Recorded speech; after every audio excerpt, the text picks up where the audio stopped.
로마서 7장 1절에서 6절 다 같이 읽겠습니다. 형제들아, 내가 법 아는 자들에게 말하노니 너희는 그 법이 사람이 살 동안만 그를 주관하는 줄 알지 못하느냐. 남편이 있는 여인이 그 남편 생전에는 법으로 그에게 매임받으라. 만일 그 남편이 죽으면 남편의 법에서 벗어나느니라. 그러므로 만일 그 남편이 생전에 다른 남자에 가면 음녀라. 그러나 만일 남편이 죽으면 그 뱀에서 자유롭게 되나니 다른 남자에게 갈지라도 음녀가 되지 아니하느니라. 그러므로 내 형제들아, 너희도 그리스도의 몸으로 말미암아 율법에 대하여 죽임을 당했으니 이는 다른 이곳 죽은 자 가운데서 살아나신 이에게 가서 우리가 하나님을 위하여 열매를 맺게 하려 함이라. 우리가 육신에 있을 때에는 율법으로 말미암는 죄의 정욕이 우리 지체 중에 역사하여 우리로 사망을 위하여 열매를 맺게 하였더니 이제는 우리가 얽매였던 것에 대하여 죽었으므로 율법에서 벗어났으니 이러므로 우리가 영의 새로운 것으로 섬길 것이요 율법 조문에 묵은 것으로 아니할지라. 아멘. 읽으신 것처럼 어렵습니다. 제가 이 말씀을 어떻게 이해를 시켜드려야 할까 참 고심을 많이 했습니다. 성경 다른 것 없이 성경이 말씀하는 그 뜻만 정확하게 전달받아도 우린 충분합니다. 근데 성경이 뭘 말씀하는지를 모르니까 그 다음부터는 해석이 안 되면 신앙은 오해가 되는 겁니다. 그 잘못된 신앙이 양산되는 거죠. 우리가 읽은 말씀 이게 단순하게 보이고 쉽게 보이지만 어렵습니다. 잘 보십시오. 그 법이 사람 살 동안만 그를 주관한다. 무슨 뜻일까요? 그리고 비유로 넘어가는데 남편이 있는 여인이 생전에는 남편에게 묶였다가 남편이 죽으면 자유롭게 된다. 남편이 있을 동안에 간음하면 음녀다. 이 얘기를 왜 하면서 너희도 그리스도의 몸으로 말미암아 율법에 대해서 죽임을 당했다. 이게 무슨 뜻일까요? 몸으로 말미암아 율법에 대해서 죽임을 당했다. 그렇게 하는 이유는 우리가 하나님을 위하여 열매를 맺게 하려 함이라. 그 이해 자체가 잘 안 되죠, 말씀이. 뒤에 있는 말씀도 마찬가지. 무엇을 말하고자 하느냐? 그게 지금 전달이 안 될 겁니다. 그 로마서 가운데서도 7장 1절에서 6절이 좀 이해가 안 되는 그런 내용이라고 저는 봅니다. 단순히 보면 쉽게 보이는데 선뜻 우리가 읽으면 이해가 안 되는 도대체 무엇을 말씀하느냐.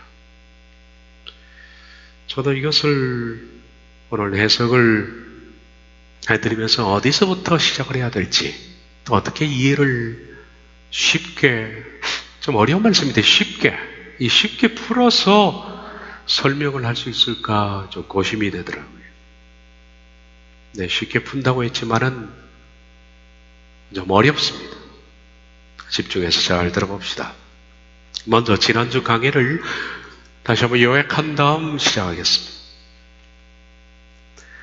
로마서 7장에서 바울이 율법에 대해서 말을 합니다. 로마서 7장은 율법입니다. 그 율법은 예전에도 말했지만 다시 7장에서 바울이 꺼낸 이유는 사람들이 율법에 대해서 잘못 생각하기 때문입니다. 율법을 의와 대조해서 의는 좋은 것, 그리고 율법은 악한 것, 나쁜 것, 폐기 처분되어야 할 것, 쓰레기, 이런 식으로 생각하는 이원론적 사고가 생겼기 때문입니다.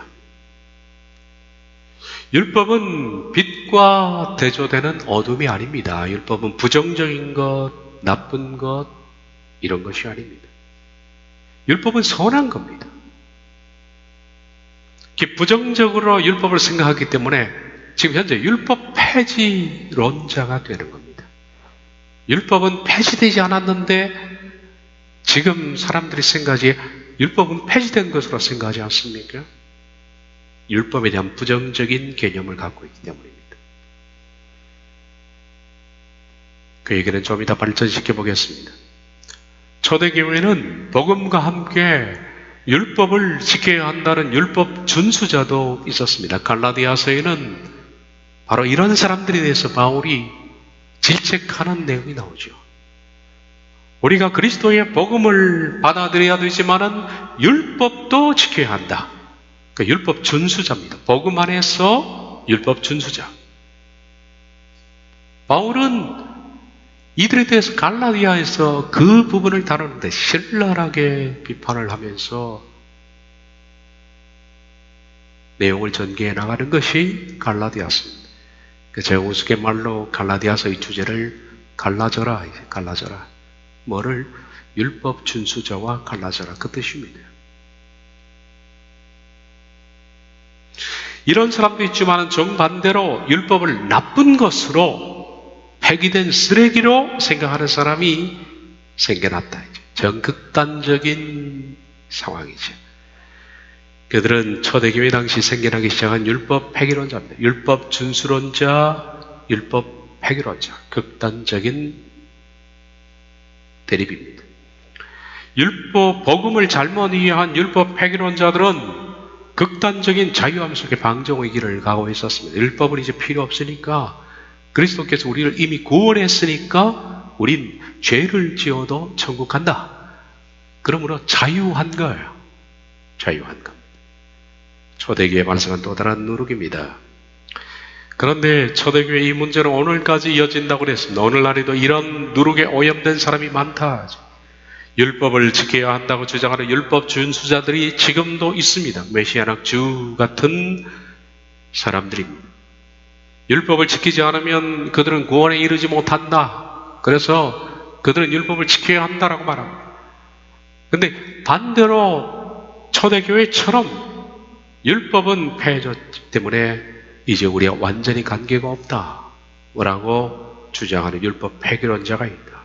그래서 그들은 율법에 대한 기록된 말씀을 보면 마치 이미 끝난 것처럼, 문 닫은 것처럼, 쓰레기처럼 취급하고 무시하고 지나친다라는 겁니다.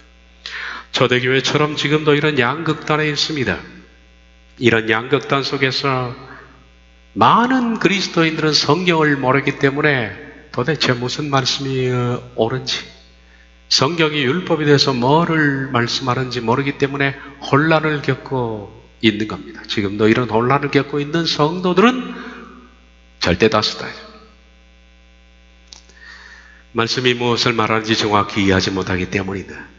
그래서 로마 7장에는 바울이 이 율법에 대해서 정의를 내리는데 그 주제를 네 가지로 우리가 봤습니다. 첫째, 율법에서 벗어나고 있다. 6절까지, 13절까지 사망거짓서가 나쁜 것이 아니다.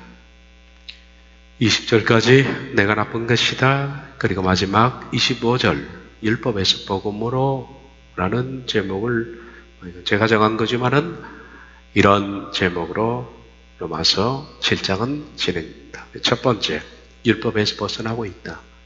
본문에 이건 말씀입니다. 먼저 이 말씀을 다루기 전에 이 중요한 질문을 한번 던져봅시다. 우린 율법과 지금 현재 무관한가?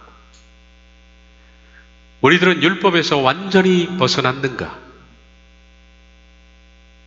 구약에 있는 율법과 우린 무관한가? 여러분들은 어떤 답을 내리겠습니까? 지금도 있었거니와 초대교회의 율법 폐기론자들은 이렇게 말합니다. 그리스도께서 십자가에서 죽으셨기 때문에 율법은 폐기되었다.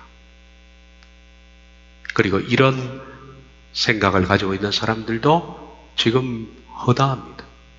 아주 많을 겁니다. 장로교 안에 득실거립니다. 십자가에서 예수님이 죽으심으로 율법은 폐기되었다. 그런데 결론적인 대답은 이겁니다. 폐기되지 않았습니다. 율법은 전혀 폐기되지 않았습니다. 그 힘과 그 효력과 그 가치는 지금도 예전과 지금까지 살아서 번득이고 있습니다. 바울은 1절에서 이렇게 결론부터 던지면서 시작합니다. 형제들아, 내가 법하는 자들에게 말하노니 너희가 그 법이 사람이 사는 동안만 그를 주관한 줄 알지 못하느냐. 1절을 잘못 해석하는 사람들은 바울이 뭐라고 말한다고 생각하느냐면, 율법은 이제 살 동안만 주관하니까 그리스도의 복음이 온 뒤에 폐기되었다라고 생각한다고 말합니다. 그 뜻이 아닙니다. 법 아는 자들, 지금 유대인들을 바울이 그렇게 믿고 와서 얘기합니다. 너희들 법들 잘들 알지? 그렇게 법법 하는데 법들 잘 알지? 너희는 법은 잘 알면서 율법의 효력도 이해하지 못하느냐? 법 아는 자들 너희에게 말한다. 너희가 잘 아는 것처럼 그 법이 사람이 살아있을 동안만, 법이라는 것은 효력을 지니듯이 율법도 그 사람이 살아있는 동안에 구속력을 가지고 있는 걸 너희가 왜 모르느냐. 아주 평범한 얘기부터 시작합니다. 그렇지 않습니까? 법이라는 것은 그 사람이 살아있는 동안 그 사람에게 효력을 미칩니다. 근데 이 사람이 죽으면 법은 효력을 못 미칩니다. 예를 들어 봅시다. 엄청난 많은 돈을 횡령했습니다. 우리 신뢰도 그런 게 있었죠. 엄청난 많은 돈을 횡령했고 수사기관의 압박이 강해오자 자살해버렸습니다. 그러면 법은 물을 데가 없는 겁니다. 우린 그런 걸 많이 봤습니다. 막대한 횡령금액에 대해서 물을 데가 없는 거예요. 왜? 죽어버렸으니까. 법이라는 것은 그 사람이 살아있어야만 효력을 미치는 겁니다. 바울이 지금 그 얘기하는 겁니다. 극악한 살인죄를 저질러서 이 사람에게 사형이 선고됐다고 해요. 교수형에 처한다. 사형이 선고됐습니다. 근데 이 사람이 감옥에 자살을 해버렸습니다. 죽은 시체를 목 매달 수 없지 않습니까? 효력이 안 미치는 겁니다. 그 얘기입니다, 지금. 이 사람이 죽으면 법은 더 이상 그에게 집행력을 가할 수가 없다. 다시 볼까요? 제가 설명한 걸 이해하면서 1절을 다시 보십시오. 형제들아, 내가 법 아는, 너희가 법들을 잘 안다고 하는데 너에게 말한다. 너희는 그 법이 사람이 살 동안만 그를 주관하는지 모르느냐.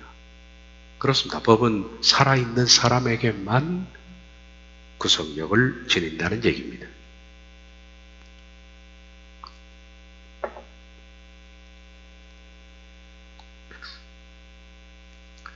살아있는 동안에 그를 주관하는지 모르느냐라는 이 주관은 어떤 뜻이냐면 그 사람에게 완전히 권위를 가지고 있는 거예요. 그리고 그를 완전히 통치하는 겁니다. 법이라는 게. 그렇잖아요. 사형 선고를 내렸습니다. 그러면 그 사람이 살아있는 동안에 그 사람에게는 강력한 권위를 가지고 있는 겁니다. 그를 완전히 지배하는 거죠. 살아있는 동안 30년형을 받았습니다. 살아있는 동안에 30년형은 강력하게 그를 지배하고 있습니다. 따라서 그 무서운 구속력도 살아있는 동안 말입니다. 율법도 마찬가지라는 겁니다. 율법도 우리가 목숨 끊어지는 순간 율법의 효력은 없습니다. 천국까지 따라오지 않습니다. 세상 사는 동안에 율법은 우리에게 사망을 고지하는 겁니다. 이 사망 고지는 무서운 협박이죠. 무서운 협박입니다. 그래서 많은 사람들이 그 협박을 당하면서도 무지하니까 그냥 살아가는데 매일같이 여러분에게 사망 고지가 날라옵니다. 아침에 눈을 뜨니까 법원에서 빨간 줄이 끄인 사망고지서가 날라오는 겁니다. 넌 죽었다 이제. 그걸 매일 받는다고 생각해 보십시오. 얼마나 무섭습니까? 그게 율법입니다. 유대인들은 눈만 떠서 율법만 읽으면 넌 죽었다. 아침에 눈을 뜨면 빨간 줄이 끄인 넌 죽었다는 사망고지서가 날라오는 겁니다. 매일같이 받는 거예요. 그 얼마나 무서운 협박이냐 이거예요. 이 무서운 협박, 이것도 살아있는 동안만 협박을 당하지 그 사람 죽으면 율법의 효력이 아닙니다. 근데 예수님은 십자가 구속으로 율법의 협박으로부터 인간이 벗어날 수 있는 길을 여셨습니다. 율법의 협박을 예수님이 해결하신 것이 아니라 인간이 율법의 협박을 벗어나서 갈 수 있는 새로운 길을 여신 것이 구속이다. 제가 누누이 로마서 6장까지 설명하는 내용이 그것이었습니다. 그러나 예수님이 그 벗어나는 길을 여셨지만 율법의 효력은 없어졌느냐? 아닙니다. 내가 살아있는 동안 여전히 구속력을 가지고 있다는 겁니다. 그걸 모르느냐? 이렇게 묻고 있죠. 율법이 왜 폐기됐다 그럴까요, 사람들이? 이렇게 살아서 오늘도 넌 죽었어 하고 빨간 줄이 끄인 사망고지서가 내게 매일같이 날라오는데 성경 읽어보십시오. 성경에 있는 모든 내용들을 보면 여러분 죽지 않습니까? 다 죽은 거예요. 어떻게 우리가 하나님이 요구하시는 율법의 선에 이룰 수가 있을까요? 율법의 요구를 만족시키지 못하면 다 죽은 건데. 그러므로 율법의 그 높은 도덕성, 율법이 제시하는 천국인으로서의 갖춰오야 할 덕목, 그리고 성품, 이것에 이르지 못하는 자는 읽어봐라, 죽음이라 이거예요. 그것이 우리가 살아있는 동안에 계속적으로 우리에게 구속력을 가지고 있다. 따라서 율법은 구약에도 그랬거니와 지금도 폐기되지 않았습니다. 예수님 십자가에서 구속으로 죽으셨다고 율법이 폐기된 것이냐? 아닙니다. 똑같습니다. 예나 지금이나 율법은 폐기된 것이 아니다. 율법이 지금도 구속력을 가지고 있다는 이 말은 율법을 그러면 준수해라, 그 말이 아닙니다. 좀 더 들어봐야만 이해가 될 겁니다. 율법을 그러면 율법대로 살아라. 율법은 원래 준수하라고 준 것이 아닙니다. 오해는 말아야 됩니다. 지금 율법 준수자이다들, 메시아의 주들 얘기는 율법을 준수하자는 건데, 안 지켜도 율법을 준수하자는 건데, 율법은 준수하라고 준 것이 아닙니다. 애초에. 율법은 폐기된 것이 전혀 아니다. 그러므로 율법은 폐기된 것이라고 생각하면 안 됩니다. 그러면 율법은 폐기되지 않고 여전히 그 구속력을 가지고 있다면 그 율법은 도대체 지금 폐기되지 않고 어떤 역할을 하고 있는가? 우리에게. 율법은 굉장히 중요한 역할을 합니다. 바울은 이 말을 부부간의 비유를 통해서 설명을 좀 더 한 차원 깊게 해줍니다. 그래서 2절부터 넘어가는 겁니다. 남편이 있는 여인이 그 남편 생전에는 법으로 그에게 매임받으나 만일 그 남편이 죽으면 남편의 법에서 벗어나느니라.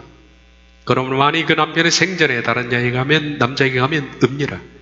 그러나 만일 남편이 죽으면 그 법에서 자유롭게 되나니 다른 남자에게 갈지라도 음녀가 되지 아니하느니라.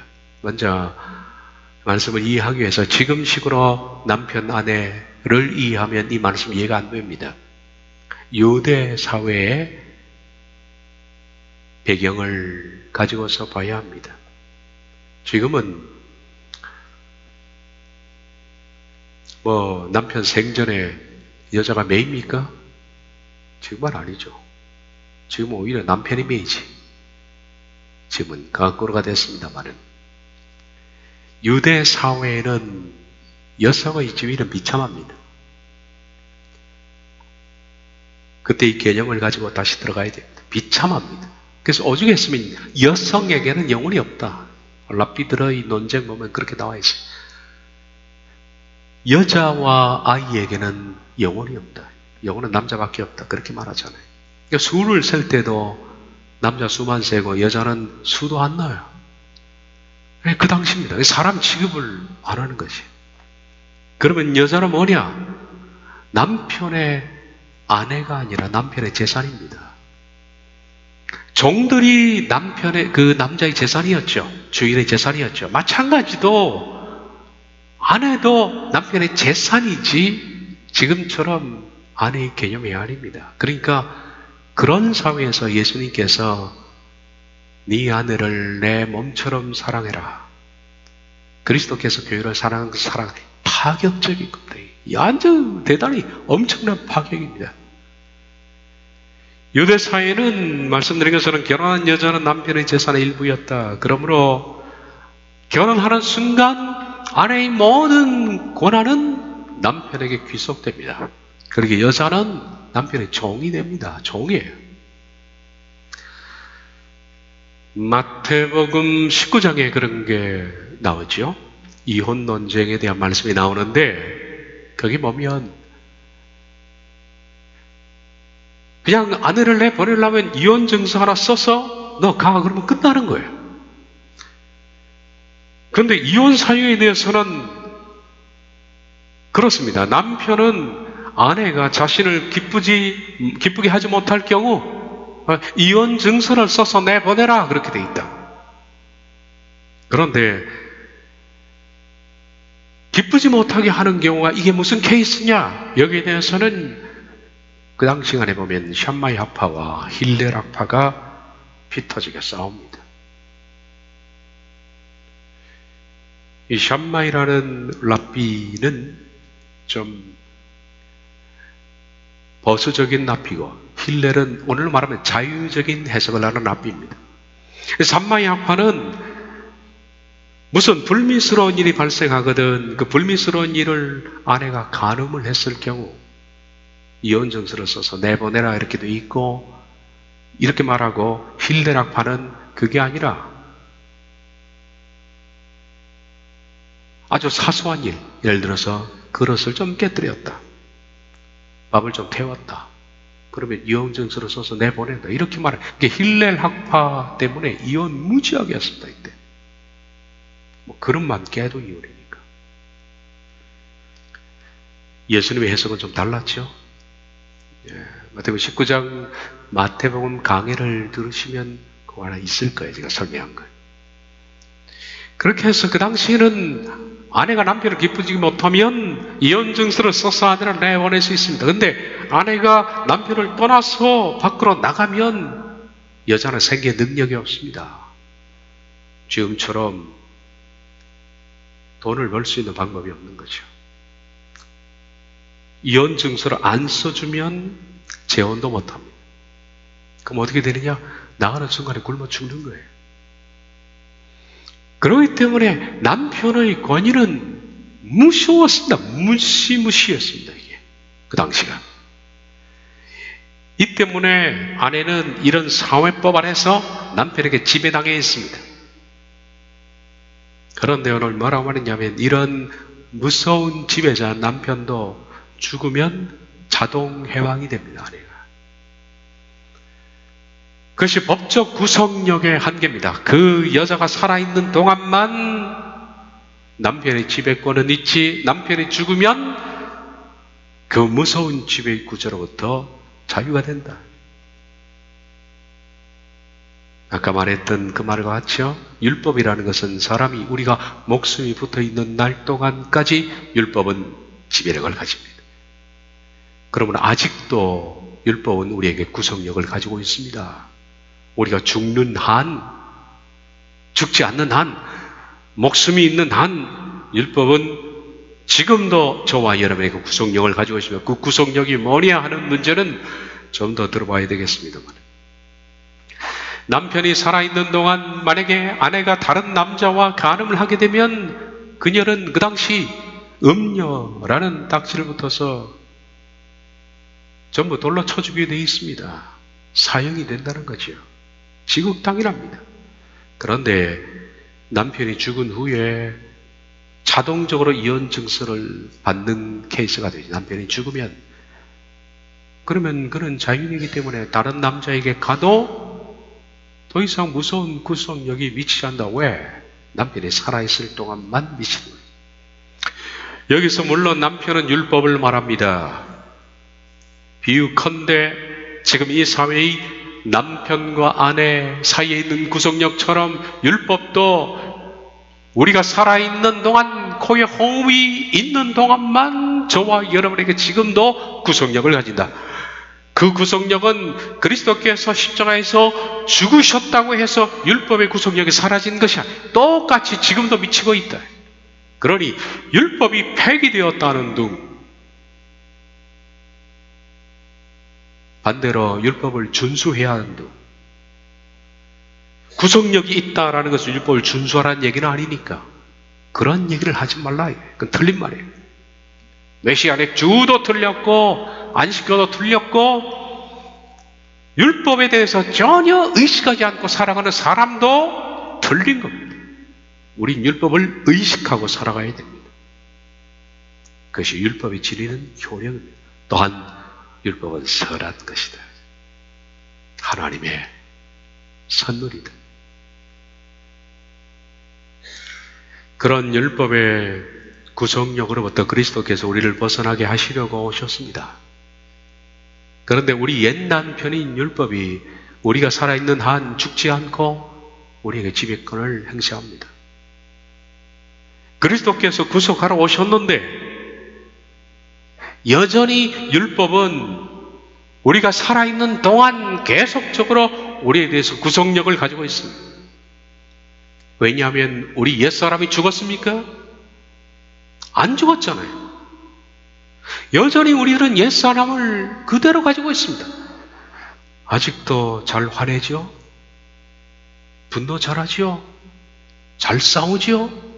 오해 잘하죠? 욕심 많죠? 아직도 정욕과 탐심이 많죠? 내가 생각해도 죄가 많죠? 그런데 율법을 왜 치워버리려고 그럽니까? 옛사람 우리 안 죽었습니다. 아직. 여전히 옛사람이 살아있기 때문에 율법은 계속적으로 우리에게 뭐 합니까? 사망고지서를 보냅니다. 성경을 읽을 때 성경을 읽으면서 나 이런 거 다 뛰어넘었어 합니까? 아니죠. 이것도 걸리고 저것도 걸리고 저것도 걸립니다. 여전히 성경 안에서 율법은 여러분에게 넌 죽었어 라고 사망고지서를 보냅니다. 구속력을 그때나 지금도 계속 가지고 있는 겁니다. 여러분, 이것이 우리에게 여전히 두려움입니다. 좀 성숙한 줄 알았는데 성경을 보니까 죽은 거예요. 좀 믿음으로 자라난 줄 알았는데 성경을 읽어보니까 죽은 거예요. 아니, 여전히 성경적 관점에서 나를 보면 이 죄의 몸속에 사는 나를 성경은 가르쳐서 넌 죽었어 그런다고요. 이것이 여전히 두려움입니다. 우린 넌 죽었어 이 문제를 해결하지 못하면 진짜 죽는 거예요. 넌 죽었어 라는 이 음성에 대해서, 우리가 비교를 통해서 오는 이 음성에 대해서 아니야, 난 이거 뛰어넘어서 할 수 있는 그날이 오기 전까진 여러분 죽은 거예요. 난 죽어서 확인하다가 끝까지 확인하다가 죽으면 정말 죽는 거예요. 이것이 우리가 두려움입니다. 율법에 자신을 비교해보면 항상 우린 사망입니다. 여전히 옛자가 그대로 있고 아직도 정욕과 탐심이 해결되지 않고 남아있고 아직도 옛 기질, 옛 육신 그거 득실거리면서 변함없이 그 속에서 밥 먹듯이 살고 있는 그 사람 사망에 당합니다. 그리고 죽으면 갈 곳은 하나밖에 없는 겁니다. 이런 상황 속에 그리스도께서 오셔서 우리를 구속을 시작하셨습니다. 그 구속의 효력이 어떻게 미치는가? 그 구속의 효력이 율법과의 어떤 관계를 맺는가 하는 것을 바울의 말을 좀 더 한 단계 더 깊이 경청을 해보겠습니다. 7장 4절로 넘어와서 그러므로 내 형제들아 너희도 그리스도의 몸으로 말미암아 율법에 대하여 죽임을 당했으니 이는 다른 이곳 죽은 자 가운데서 살아나신 이에게 가서 우리가 하나님을 위하여 열매를 맺게 하려 함이라.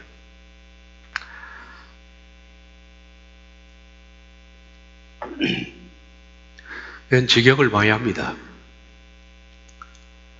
개역 개정으로 밤낮 뒤다 봐도 잘 모르겠어요, 내용을. 나의 형제들이여, 이와 같이 여러분도 역시 그리스도의 몸을 통하여 율법의 죽임을 당해오고 있습니다. 좀 어려운 내용인 것 같습니다. 그리스도의 몸을 통하여 율법의 죽임을 당해온다. 뭔 뜻일까요? 어쨌든 이는 그리스도의 몸을 통하여 율법의 죽임을 당해오고 있는 이것은 이는 직역에서 없는 거. 제가 여러분 이해를 돕기 위해서 기어 넣은 겁니다. 녹색은. 여러분들이 다른 이곳 죽음으로부터 일으키심을 받은 분에게로 향하게 하기 위해서인데 그리하여는 없는데 제가 기어난 위해서인데 그리하여 우리가 하나님께 열매를 맺게 하기 위함입니다. 이 내용을 좀 해석을 해봅시다. 어려운 부분이 그리스도의 몸으로 말미암아 율법에 대하여 죽임을 당하였으니 라는 겁니다. 자, 이것을 직역하면 그리스도의 몸을 통하여 율법에 죽임을 당해오고 있습니다. 현재 완료형인데요. 죽임을 계속 당해서 지금도 죽고 있다라는 뜻입니다. 그리스도의 몸을 통하여 율법의 죽임을 당해오고 있습니다. 그리스도의 몸을 통하여라는 이 말은 그리스도의 몸을 통하여라는 것은 그분의 십자가의 죽음을 말하죠. 그래서 십자가의 죽음 곧 구속이니까 이것은 구속을 통하여 이렇게 바꿔서 이해를 해도 됩니다. 그리스도의 몸을 통하여, 구속을 통하여. 그러면 이렇게 되죠. 구속을 통하여 율법의 죽임을 당해오고 있습니다. 무슨 뜻일까요, 도대체? 구속을 통하여 율법의 죽임을 당해오고 있다라는 이 문장 자체를 이해하려고 머리를 싸매도 잘 해석이 안 될 겁니다. 해석이 안 되면 이 내용을 풀이한 뒷 문장을 도움을 받아야 할 것 같습니다.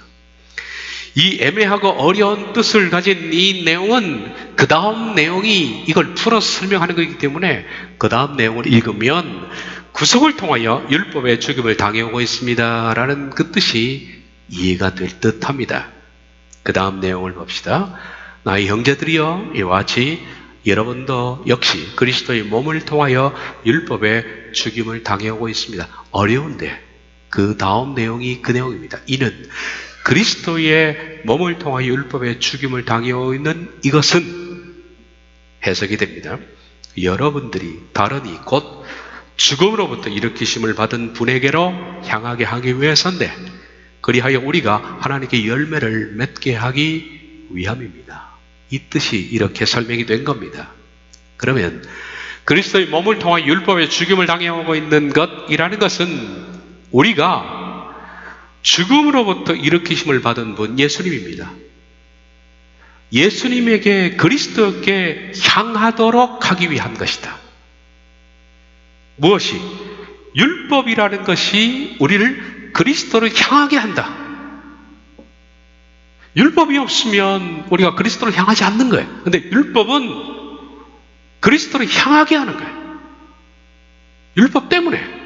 그럼 그리스도를 향하게 하는 그 목적이 뭐냐? 뭐 때문에 우리로 그리스도를 향하게 하느냐? 그렇게 해서 얻고자 하는 것이 열매입니다. 하나님께 열매를 맺게 하기 위함이라. 이 역할을 율법이 한다는 겁니다. 그래서 앞문장이 비로소 해석이 되는 겁니다. 앞문장, 그리스도의 몸을 통하여 율법의 죽임을 당해오고 있는 것, 이것은 이런 뜻이 된다. 율법이 우리를 끝까지 추적하고 추적해서 율법 때문에 도망가고 율법 때문에 두려워하고 율법 때문에 무서워하다가 그리스도께 피하는 거예요. 율법 때문에 그리스도께 가는 거예요. 그를 의지하고 그를 찾고 그를 부르짖고 그렇게 해서 찾다 보니 결론적으로 어떻게 되느냐? 열매가 맺히더라.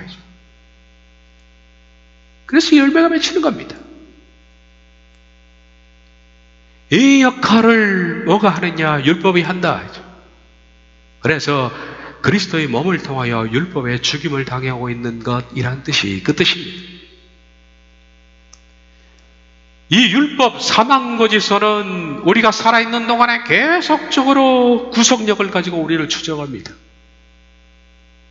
물론 성경을 읽거나 성경을 상고하지 않는 사람은 율법이 추적하는 걸 모를 수 있습니다. 그냥 자유방임으로 사는 사람들은. 그런데 성경을 펴서 읽기만 해도 우린 율법 앞에 설 두려움이 없는 겁니다. 두려움 때문에 설 수가 없는 겁니다. 계속적으로 율법은 우리를 추적합니다. 그래서 율법에 의해서 죽임을 당하는 겁니다. 우리가 계속. 이해가 되죠? 율법이 끝까지 우리를 추적한다는 겁니다. 그래서 우리들은 성경만 펴서 읽으면 우린 죽음을 확인하는 겁니다. 나중에 바울이 로마서 7장 23절에 가면 그렇게 말합니다. 오라, 이 사망의 몸에서 누가 나를 건져내랴. 그 뜻입니다. 그래서 그 두려움 때문에 우린 피할 길은 딱 하나, 그리스도께 향합니다. 그분께 향하고 그분께 향하고 또 향하다 보니까 열매를 맺게 된다. 이러한 율법의 구속력의 힘은 여전히 지금도 살아있어 우리가 호흡이 있는 그날까지 구속력은 계속될 것이다. 율법은 지금도 살아있는 겁니다. 그런 면에서 율법 준수자가 아니라 율법은 사망고지서의 역할을 지금도 우리에게 가지고 있는 겁니다. 그래서 우리들은 율법으로부터 먼저 내 자신을 날마다 비교해야 됩니다. 율법 앞에 서야 합니다. 그리고 율법 앞에 내 죄를 발견해야 합니다. 그리고 그리스도께 도망해야 되는 거예요. 율법은 죄인에게 계속 사망고지를 할 것인데 그리스도인들은 이것 때문에 더욱 그리스도의 구속을 향하게 된다. 우리가 칭의를 향하여 라는 설교를 봤습니다만은 칭의를 향하여 걷게 된다. 그 길을 걷다 보니 점점 더 열매를 맺히게 된다. 그래서 마침내 열매가 맺혀지면 칭의. 열매가 맺혀지는 순간 저는 이것이 그리스도인들이 이 땅에서 육신의 생명이 아니라 자신의 옛사람의 생명이 죽은 날이라고 생각하는데 칭의를 받는 순간 말입니다. 칭의 받는 순간 옛 남편인 율법이 더 이상 나를 구속을 못합니다. 그 순간까지 말입니다. 율법은 우리가 칭의를 받는 순간까지 여전히 옛 남편입니다. 그리고 끝까지 추적할 겁니다. 끝까지 사망고지서를 발부할 것이고 우린 끝까지 두려움에 떨 것입니다. 그 율법의 추적 때문에 우린 그리스도께 피할 것이고 피하다 보면 열매를 점점 맺어나가다가 마침내 징계의 순간이 되면 옛 남편은 더 이상 구속력을 지니지 못합니다. 그러므로 율법은 그런 점에서 폐기된 것이 아니다. 율법을 준수하라는 유대인과 율법 준수자들의 말은 옳지 않지만 율법이 폐기되었다는 자들의 말도 옳지 않습니다. 준수, 폐기 둘 다 아닙니다. 율법은 옛날 하나님이 주셨을 때도 그 목적 그대로입니다. 유대인에게 율법을 주셨을 때도 율법으로는 죄를 깨달음이라. 근데 율법을 유대인들이 지키려고 했기 때문에 율법이 어떻게 쓰러졌습니다. 복음이 옴으로써 율법을 다시 세웠다고 그랬습니다. 율법을 세웠다는 의미는 사망 고지서의 역할을 찾았다는 건데, 찾고 사라진 것이 아니라 우리가 죽을 때까지 율법은 효력을 지니는 것이다. 그래서 그것은 지금도 저와 여러분을 추적하고 있다. 율법은 우리가 옛사람이 살아있다는 것을 증명하고 사망을 고지합니다. 그 결과 우린 그리스도께 더욱 가까이 하며 열매를 맺게 된다. 이 중요한 역할을 율법이 하고 있는 겁니다. 따라서 율법이 요구하는 의를 넘어서는 열매가 내 속에 맺혀져 있는지 날마다 우린 율법을 통해서 확인하고 비교하고 점검해야 됩니다. 율법은 내가 이것을 뛰어넘지 않으면 율법에 의해서 사망당합니다. 그러므로 나의 구원을 확인할 수 있는 바로메터입니다. 율법은 잣대입니다. 율법의 요구를 뛰어넘어야 합니다. 우리가 뭘로? 열매로 말입니다. 그 열매는 복음인데 그리스도께서 우리에게 주신 성령님으로 더불어 우리가 십자가에서 날마다 자기를 죽이면 성령의 열매를 맺어서 율법의 요구를 뛰어넘게 만들어 주신다고 했습니다. 그러므로 율법의 요구를 뛰어넘는 그 사람이 칭의를 받은 사람인데 그 순간까지 율법은 우리에게 바로미터 역할을 한다.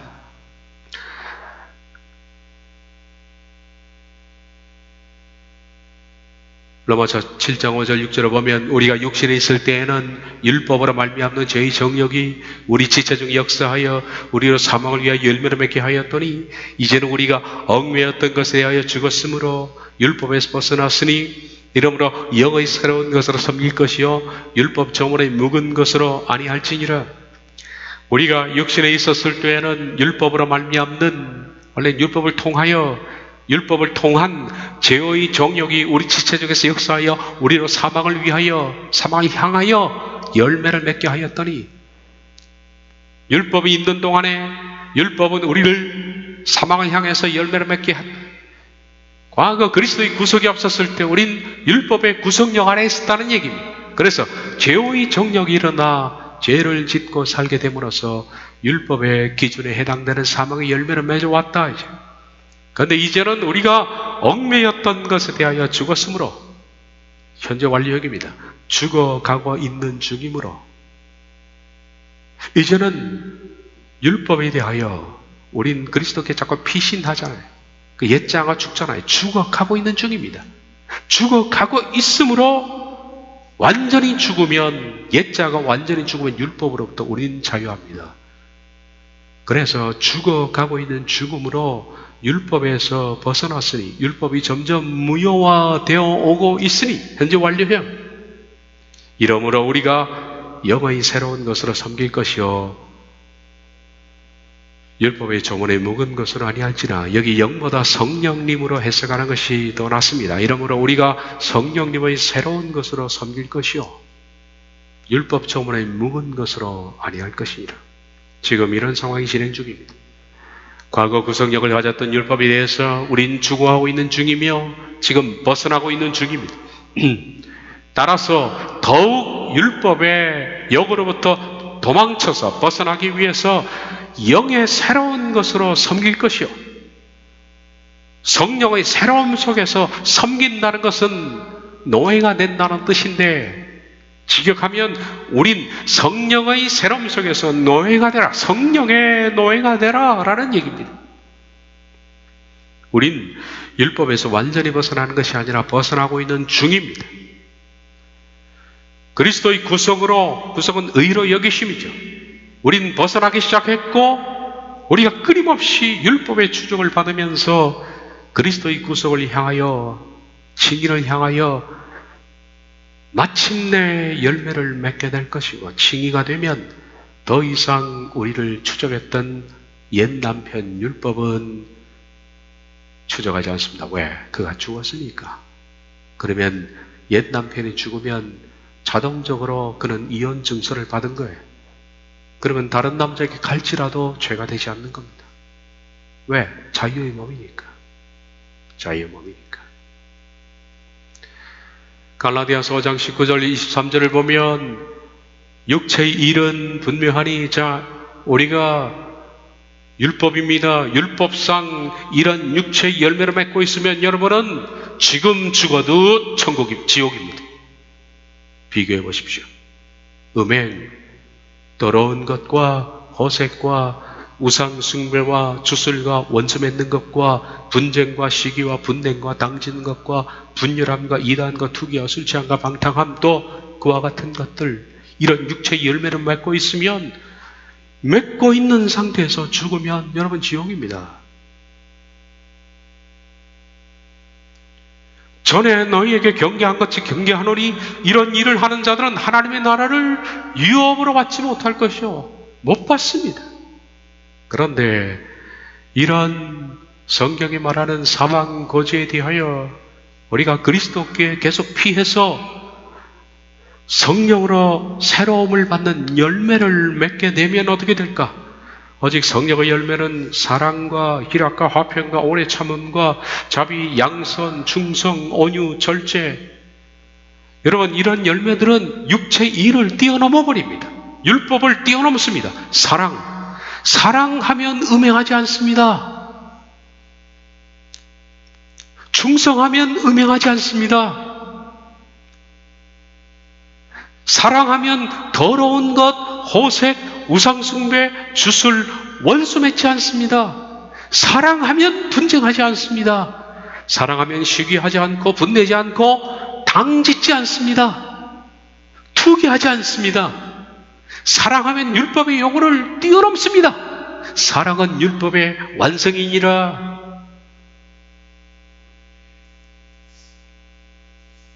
율법이 요구하는 것을 성령의 사람이 열매를 맺으면 그 율법의 요구를 훨씬 뛰어넘는 그런 성품의 사람으로 변합니다.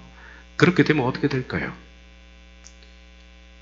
사랑, 희락, 화평, 오래 참음, 자비, 양선, 충성, 온유, 절제의 열매를 맺으면 이 같은 것을, 이런 열매를 맺고 있는 사람들을 금지할 법이 없느니라. 금지한다는 것은 율법으로 하나님 나라에 못 들어오게 할 법이 없다 이제. 율법이 막을 수 없다 이제. 왜? 율법을 뛰어넘은 사람이 되기 때문에.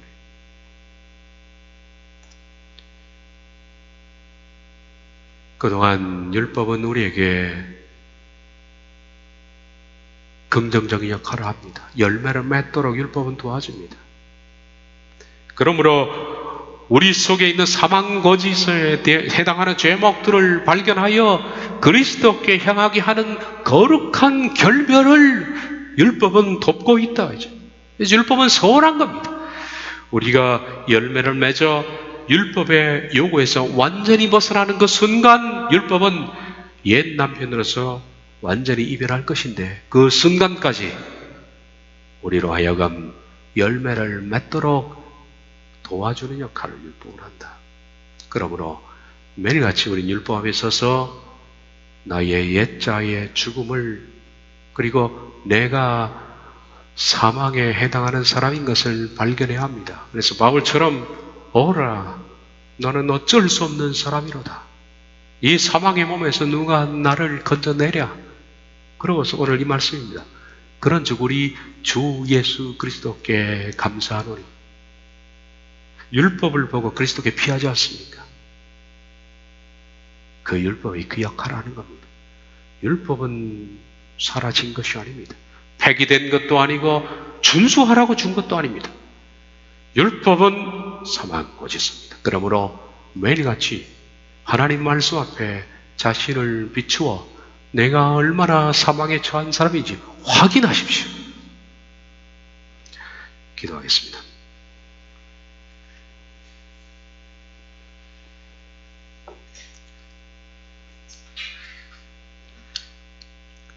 율법의 요구를 뛰어넘는 성령의 사람이 되기 때까지